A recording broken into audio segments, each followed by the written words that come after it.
સુરત અને આસપાસના વિસ્તારોમાં આ વર્ષે હોળિકા દહન માટે એક અનોખી પર્યાવરણલક્ષી પહેલ જોવા મળી હતી। દર વર્ષે મોટી સંખ્યામાં લાકડાનો વપરાશ થતો, જેનાથી વૃક્ષોનું કપાણ અને પર્યાવરણને નુકસાન થતું હતું।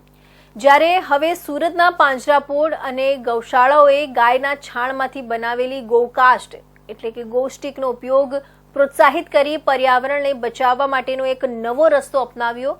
ગૌશાળા અને પાંજરાપોળ દ્વારા 2.5 લાખ કિલો ગૌકાષ્ટ બનાવવામાં આવ્યા હતા।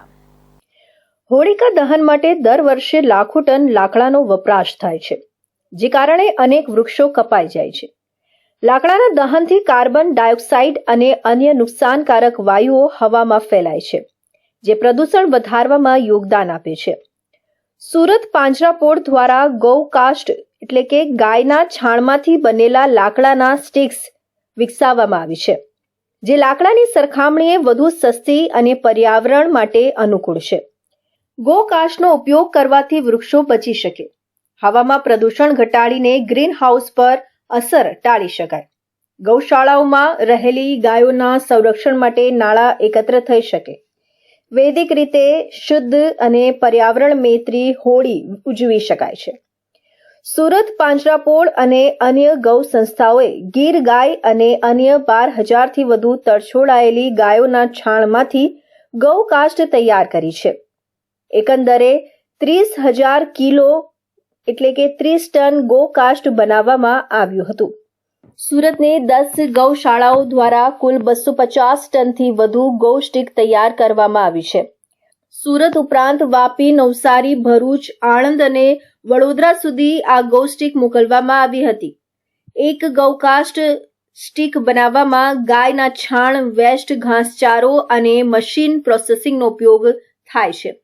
સામાન્ય રીતે હોળિકા દહન માટે લોકો પ્રતિ કિલો લાકડાનો ભાવ 70 રૂપિયા સુધી ચૂકવતા હોય છે, જ્યારે ગૌકાષ્ટ માત્ર 25 રૂપિયા પ્રતિ કિલો ઉપલબ્ધ છે।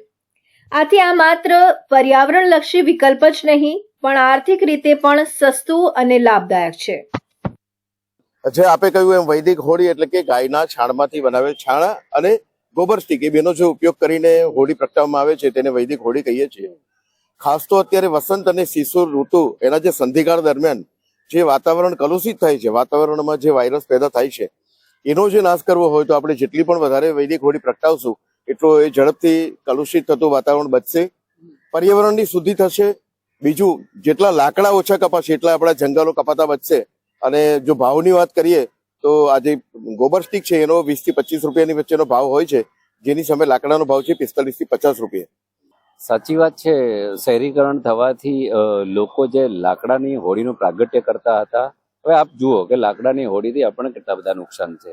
પર્યાવરણને સીધું નુકસાન છે, જંગલોનો નાશ પામતો હોય, ગ્લોબલ વોર્મિંગની અસર થાય। એટલે આપણે જો વાતાવરણને સંતુલિત રાખવું હોય, ગ્લોબલ વોર્મિંગની અસર ઓછી કરવી હોય તો આપણે ગોબર સ્ટિક કે ગાયના ઉપલામાંથી જે પેલા બનતા છાણાનો ઉપયોગ હોળીના પ્રાગટ્યમાં ગામડાઓમાં વર્ષોથી કરતા હતા, પરંતુ શહેરોમાં ક્યાંક ને ક્યાંક લાકડા તરફ લોકો વળ્યા હતા। પણ અમે પણ છેલ્લા 4 વર્ષથી જેમ સુરત પાંજરાપોળ ગોબર સ્ટિક બનાવવાનું ચાલુ કર્યું, અમને ખબર પડી તો અમે પણ છેલ્લા 4 વર્ષથી ગોબર સ્ટિકની હોળીનું જ પ્રાગટ્ય કરીએ છીએ। લોકોને પણ એ જ અપીલ છે કે આપણી જે પરંપરા છે, હોળી ખૂબ મોટો તહેવાર છે, તો એની અંદર ગોબર સ્ટિકની હોળી આપણે પ્રાગટ્ય કરીએ, વૈદિક હોળીની આપણી જે પરંપરા છે એનો ઉપયોગ કરીએ।